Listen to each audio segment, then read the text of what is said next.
My name's Alicia. I bought this used 2003 truck camper in late September. Here's what I would tell myself if I was going to buy a used camper all over again. Check everything. Have a person who has a camper, who knows how they operate. Have them go with you. And the two of you check everything. Most important thing is to go on the roof, check for water damage. If anything's kind of starting to delaminate, that's potentially water damage. So look for that. Decide if it's a deal breaker or not. You need to look all around the camper and see if there's defects. Mine had actually been hit with the truck and I had no idea. Nobody told me. There's some things where it's like, oh, if you don't ask about it, then the person's probably not gonna tell you. Even if a person seems really kind and like you, looks like they'd be trustworthy, still keep your eyes peeled. You never know. I would say that when you're shopping for a shopping for a camper, check the jacks, check the hot water, check every outlet, check the furnace and make sure that it not only turns on, but it gets hot. Check the air condition, make sure that it gets cold. Make sure that the generator, if it has a remote start inside, make sure that works. Make sure the generator outside works. This is your negotiation power in the buy, is if you see things that are wrong, you can address them right now and say, it's gonna cost me X, Y, and Z to repair these things. So this is how much I'm willing to pay for this. It may look like overkill to someone else, but it's your money and you should care. I started to not care that I look like overkill, and I'm just like, I'm checking every little thing on the camper. Well, I learned this the hard way because there were a lot of things that were wrong with mine. You need to check the propane.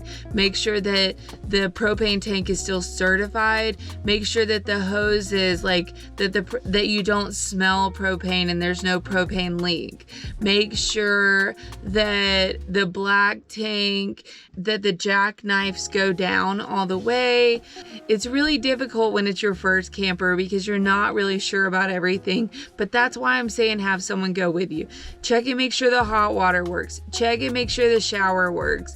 If you can convince them to rent it for $150 for a night or two and you can actually use the camper, this would probably be the ultimate best thing. I don't know if that's actually you could actually get away with that, but if they do end up letting you, you should totally rent it for a weekend. Give it a go. Find out everything that's wrong with it. Also, when it's got extra features, really investigate that before you go. So if they say they've got solar, if they say that they've got an inverter, make sure that it's actually useful. I had like 50 watts of solar on my roof and it pretty much charged nothing. I feel like there's so many things I've had to fix and replace, and if I would have just checked it on the spot, I could have negotiated a lower price. I didn't know to check every little thing. Also, my friend got a camper and half of the outlets were broken, and so you need to plug stuff into every outlet. I know it might seem overkill, but you'll be really happy when you find these problems and you can address them while you're still negotiating the deal. Okay, I'm a little bit embarrassed to say this. I forgot to put in the video. There are websites that you can look up camper values, and I did not. Look, I was so impulsive. Don't do what I did. Figure out the value before you go. Mine just seemed like a good value. I was buying the truck and the camper together, and so I should have looked up and priced those things, but I just went for it. It seemed like a good deal. That's all I got for this video.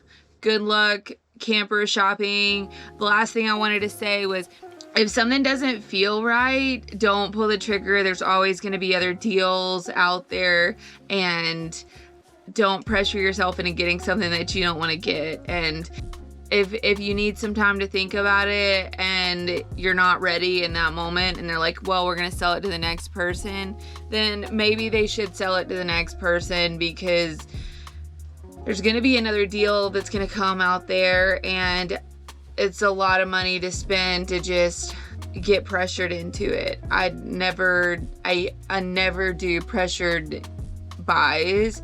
I'm always, when I'm ready to buy, I'm always like, I am ready. I feel really certain on this purchase.